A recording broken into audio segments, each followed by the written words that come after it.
Hello everyone, welcome back to my channel. কেমন আছো সবাই? আশা করি সবাই ভালো আছো। আমিও কিন্তু বেশ ভালো আছি। তো চলে এসেছি আরও একটি সুন্দর ভিডিও নিয়ে। তো ভিডিও প্রথমেই বলছি, যদি আমার এই ছোট্ট ভিডিওটি ভালো লাগে থাকে তাহলে অবশ্যই like, comment, share and subscribe করতে কিন্তু একদম ভুলবেন না। তো চলো, আজকে কোনো রান্নার রেসিপি বা কোনো নাচের ভিডিও তোমাদের সাথে শেয়ার করব না। শেয়ার করবো একটি সুন্দর একটি মুহূর্ত, যেটা বাবা উপলক্ষে আমরা একটু সেলিব্রেট করছি সবাই মিলে। তো যাই হোক, আজকে সবাই জানো আজকে হলো ফাদার্স ডে। তো আমি সত্যি বলতে একদম জানি না যে আজকে ফাদার্স ডে। আর যখন বিকেলবেলা একটু বসলাম ফ্রি হয়ে, তখন মোবাইল যখন ধরেছি তখন দেখলাম সবাই বাবাকে উইশ করছে।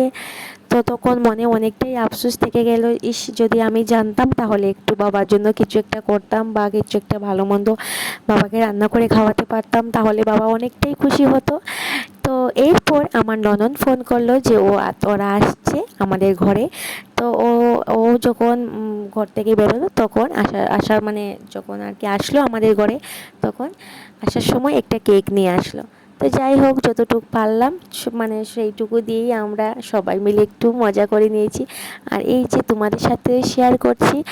আর আমার সোনা পাপা দেখো, ও তো অনেকটাই খুশি, ও দাবাই কুলে বসে কেক কাটছে। আর আমার ছোট্ট পরীটাকেও দেখো কি সুন্দর লাগছে ভাই বোনকে। তো যাই হোক, বাবা তো অনেকটাই খুশি। ও তো প্রথমে বুঝতেই পারিনি যে কিসের জন্য ও কেক কাটছে, তারপর বুঝতে পারলো যে যখন আমরা বললাম যে আজকে ফাদার্স ডে, তো তারপর ও আর অনেকটাই খুশি হলো। যাই হোক, তো এই যে সবাই মিলে মজা করাটাই অনেকটাই ভাগ্যের ব্যাপার। তো চলো, আজকের জন্য টাটা।